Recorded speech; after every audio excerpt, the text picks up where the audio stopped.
कार्य को अपना नुकसान करने वाला बताया, अपने किए हुए सुकृतों का हरण करने वाला बताया। इन्होंने पहले तो स्वीकार नहीं किया, परंतु पर देवताओं ने जब बहुत इनसे निवेदन किया तब ये मान गए और यज्ञ कराया एक बार इंद्र ने इनसे। तो अब यज्ञ में आहुति बड़ी जोर जोर से देवताओं के नाम की देने लगे, परंतु छोटी आवाज में राक्षसों की भी आहुति देने लगे, क्योंकि राक्षस इनके मामा लगते हैं। इंद्र को क्रोध आ गया। इंद्र ने तलवार उठाकर, इनके 3 सिर थे, इन विश्वरूप के तीनों मस्तकों को इंद्र ने काट दिया। इंद्र को ब्रह्म हत्या लगी और इंद्र ने उस ब्रह्म हत्या को बांट दिया, 4 भागों में बांट दिया। पहला भाग पृथ्वी को दिया जो ऊसर भूमि के रूप में है, दूसरा जल को दिया जो झाग फेन के रूप में है, तीसरा वृक्षों को दिया जो गोंद के रूप में है, चौथा भाग स्त्रियों को दिया जो रज के रूप में है, जो रजोधर्म के रूप में है। 4 लोगों में ब्रह्म हत्या बांटकर इंद्र तो बच गए, परंतु त्वष्टा ऋषि को क्रोध आ गया कि इंद्र ने पहले तो गुरुजी बनाया, फिर मार डाला मेरे पुत्र को। इन्होंने यज्ञ से इंद्र को मारने वाला पुत्र उत्पन्न करने के लिए यज्ञ किया, परंतु मंत्र इनका कुछ अशुद्ध हो गया, गलत हो गया, तो इंद्र के द्वारा मरने वाला पुत्र उत्पन्न हो गया। जब ये परम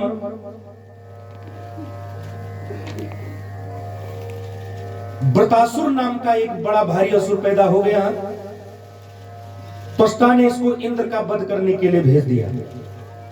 इसका भीमकाय शरीर देखकर देवता घबरा गए और भागकर भगवान की शरण में पहुंचे। तो प्रभु ने कहा एक ही उपाय है, दधीचि मुनि की हड्डियों से वज्र का निर्माण होवे,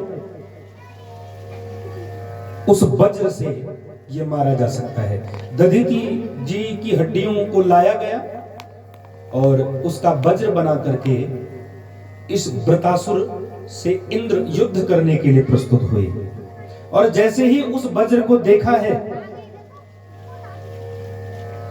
तो इस वृतासुर की दृष्टि बदल गई। इसने 4 श्लोकों में वृतासुर ने बड़ी भावपूर्ण भगवान की स्तुति की है।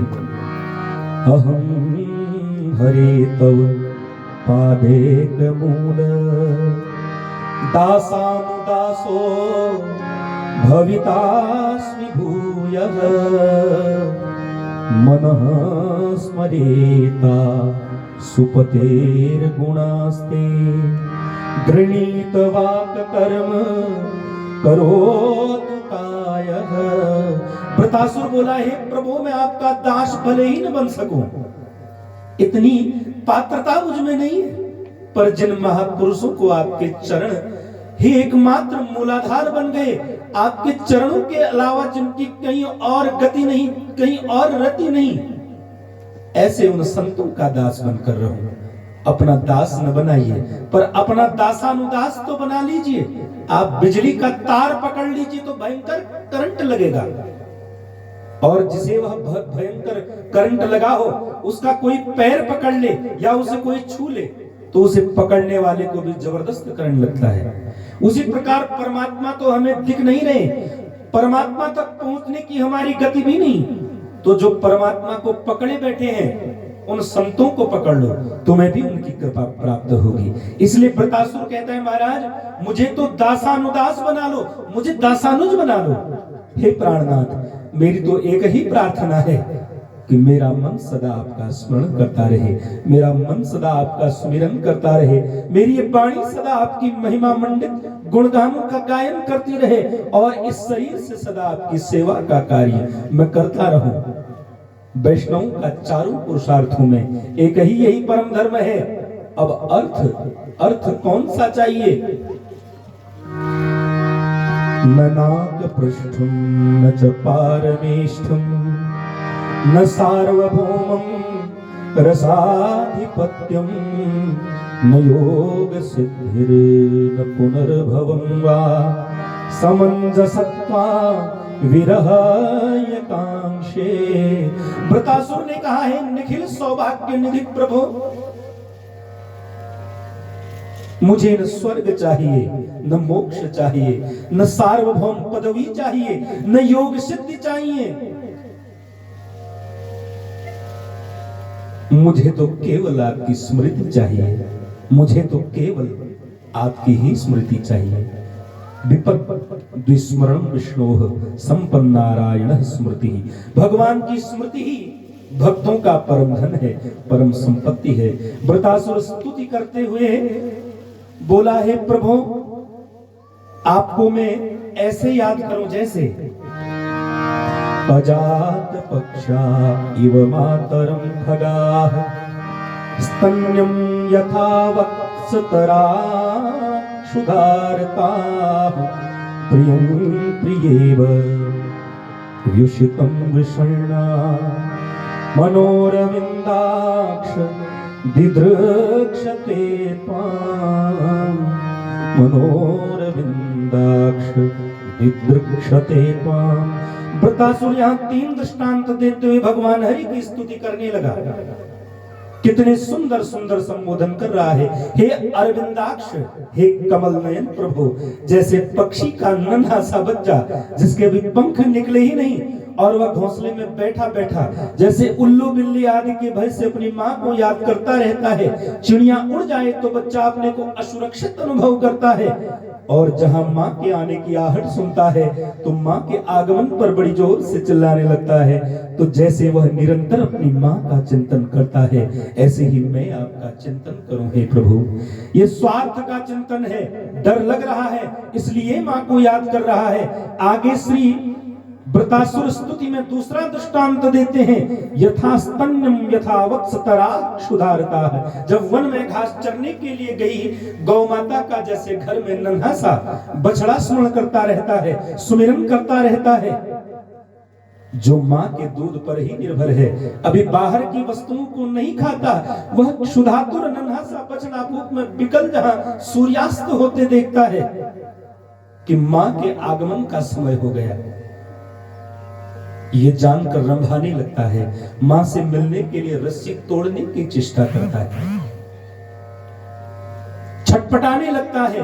हे प्रभु, ऐसे ही आपसे मिलने को मैं छटपटाऊं। अब यहां पर भी स्वार्थ है, यहां भूख का भजन हो रहा है। गौ माता आकर जब चकाचक दूध पिला देती है, फिर बछड़े में वह तड़प नहीं रह जाती। वृतासुर आगे तीसरा दृष्टांत देते हुए कहते हैं, प्रियं प्रियेव व्युषितं विषण्णा। जैसे परदेश गए हुए प्रीतम का उसकी प्रिया घर में बैठी बैठी प्रतिपल स्मरण करती रहती है, ध्यान करती है। हे प्रभु, मैं उस प्रकार आपका भजन करूं। ऐसी सुंदर स्तुति वृतासुर के द्वारा की गई है। ममोत्तम श्लोक जनेषु संख्यम संसार चक्रे भ्रमतः स्वकर्मभिः त्वन्माययात्मात्म जदारगेः स्वासक्त चित्तस्य ननाथ भूया। वृतासुर स्तुति करते हुए बोले, जन्म मरण चाहे जितने भी हों, पर हर जन्म में आपके रसिक भक्तों का, जिनकी आपके चरणों में अत्यंत रति है, आपके चरणों में अनन्य प्रेम है, हर जन्म में संग ऐसे संतों का मिलता रहे, उन्हीं का सानिध्य मिलता रहे, और आपकी माया में मोहित चित्त वाले संसारियों का संग कभी न मिले। बस यही मेरी मुक्ति है। वृतासुर ने जब इस प्रकार बड़ा भावपूर्ण स्तवन किया तो इंद्र सुनकर गदगद हो गए। अहो दानव सिद्धोसी यस्य ते मतिरीद्रसी। इंद्र बोले, हे दानवराज, तुम तो सचमुच धन्य हो जो रणभूमि में भी तुम्हारे ऐसे पावन विचार बने हैं। और अचानक वृतासुर का आसुरी भाव जागृत हो गया। तुरंत वृतासुर इंद्र से बोले, सावधान इंद्र, मेरे प्रहार को स्वीकार करो। इंद्र को सावधान करके एक मुक्का घुमाकर इंद्र के ऐरावत हाथी के मस्तक पर जो मारा, वो ऐरावत हाथी मूर्छित होकर के पृथ्वी पर गिर पड़ा। इंद्र के हाथ का वज्र छूट गया। अब गिरा हुआ वज्र उठाने में इंद्र को शर्म आने लगी, तो वृतासुर खड़े होकर कहता है, अरे इंद्र, चुपचाप वज्र उठा लो, क्योंकि बिना इस वज्र के मैं मर नहीं सकता। ऐसी धर्मनिष्ठा देखकर इंद्र तो बड़े लज्जित हुए और अंत में वज्र उठा ही लिया, हाथी पर हाथ फेर कर स्वस्थ किया और इंद्र पुनः युद्ध करने के लिए सावधान हो गए। दोबारा प्रहार करने के लिए वृत्रासुर बढ़ा तो इंद्र ने तुरंत अपने वज्र से एक हाथ काट दिया, फिर दूसरा हाथ काट दिया। ये मुंह खोल करके इंद्र पर झपटे और इंद्र को निगल गए। अब तो हाहाकार मच गया, परंतु इंद्र इन वृत्रासुर के पेट में जाकर मरे नहीं, क्योंकि इनके हाथ में वज्र था। ये वज्र से ही इस वृत्रासुर के पेट को फाड़ने लगे अंदर ही अंदर, और 1 साल तक पेट को फाड़ते रहे। 1 साल के बाद इस वृत्रासुर के पेट से बाहर निकले और तब इस वृत्रासुर का उद्धार हुआ। क्योंकि इंद्र को नारायण कवच का उपदेश भी किया था। उस नारायण कवच के उपदेश से इंद्र मरे नहीं, इंद्र का कुछ नहीं बिगड़ा। बड़ा सुदृढ़ और बड़ा सुबल और रक्षा करने वाला ये नारायण कवच है, इसका बड़ा महत्व है। परीक्षित ने पूछा, भगवान आखिर वृत्रासुर में ये जो भगवत भक्ति का संस्कार था, भगवान की स्तुति ने उसने रणभूमि में की, ये संस्कार इसमें कहां से आया? सुखदेव जी कहते, सुनो राजन, ये वृत्रासुर का पूर्व जन्म है और पूर्व जन्म में चित्रकेतु नाम का राजा था। इसकी लाखों रानियां थी पर संतान एक भी नहीं थी। अंगिरा मुनि ने अपने आशीर्वाद स्वरूप कृपामय फल दिया और वह फल बड़ी रानी को खिला दिया, जिससे एक बेटा हो गया। अन्य रानियों ने सौतिया डाह के कारण इसके उस पुत्र को भी मार डाला। तो महाराज अब चीत्कार करने लगे, छाती पीट पीट कर रोने लगे। उसी क्षण देवर्षि नारद अंगिरा मुनि के साथ प्रकट हो गए। अंगिरा मुनि ने कहा, राजन तुम क्यों रोते हो? जब अंगिरा की बात नहीं समझा तो देवर्षि नारद ने कहा, मैं समझाता हूं। देवर्षि नारद ने कहा, क्यों रोते हो, तुम्हारा क्या गया? बोला, मुझे पुत्र चाहिए। देवर्षि नारद ने कहा, ठीक है। इनके पुत्र के जीवात्मा को बुलाया और कहा, ये तुम्हारे पिताजी हैं, तुमसे बात करना चाहते हैं। चित्रकेतु से कहा, अपने बेटे से मिल लो। उस जीवात्मा ने इस चित्रकेतु से पूछा, आप कौन हो, पहले अपना परिचय दो। चित्रकेतु ने कहा, हम तुम्हारे पिता हैं। उस जीवात्मा ने कहा, कौन से पिता, किस जन्म के पिता? क्योंकि मेरे तो अनेक जन्म हो चुके हैं, आपके भी अनेक जन्म हो चुके हैं। किसी जन्म में मैं तुम्हारा पिता बना, किसी जन्म में तुम मेरे पिता बने। किस जन्म की बात कर रहे हो?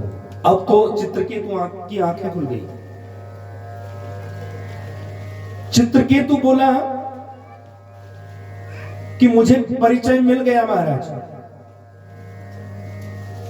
और ये राज्य छोड़ करके शंकरषण भगवान की उपासना इसने प्रारंभ की और अंत में विद्याधर लोक को इसने प्राप्त कर लिया। अब चित्रकेतु विद्याधर बनकर विमान में बैठकर विचरण कर रहा है। एक बार विचरण करते हुए ये कैलाश में गया, जहां भगवान शंभु अपने वामांग में मां भवानी पार्वती को बैठा करके संतों को उपदेश कर रहे थे, ब्रह्म ज्ञान का उपदेश कर रहे थे। चित्रकेतु चक्कर में पड़ गया। सबके बीच में आकर वह भगवान भोलेनाथ को उल्टा सीधा बोलने लगा। ये धर्माचार्य बने फिरते, इन्हें शर्म भी नहीं आती क्या? इन्हें पता ही नहीं समाज में कैसे बैठना चाहिए। ऐसे लोग गुरु साक्षात धर्मं वक्ता शरीरिणाम आस्ते मुख्य सभायाम वे मिथुनी भूय भार्यया। इस प्रकार चित्रकेतु अनर्गल प्रलाप करने लगा। भोलेनाथ तो हंसते रह गए, पर भवानी को बड़ा क्रोध आ गया। ऐ मूर्ख, तू यह शिष्टाचार हमें सिखाने कहां से आ गया?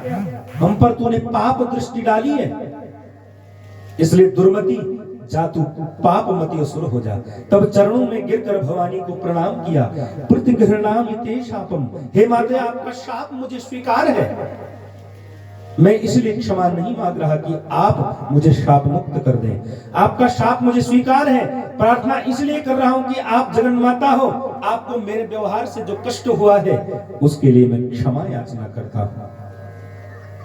पार्वती जी चित्रकेतु के स्वभाव से प्रसन्न होकर बोली, भैया मेरा शाप तो मिथ्या हो नहीं सकता, तू असुर जरूर बनेगा पर असुर देह में भी तेरी भगवत भक्ति बनी रहेगी, यह मेरा आशीर्वाद है।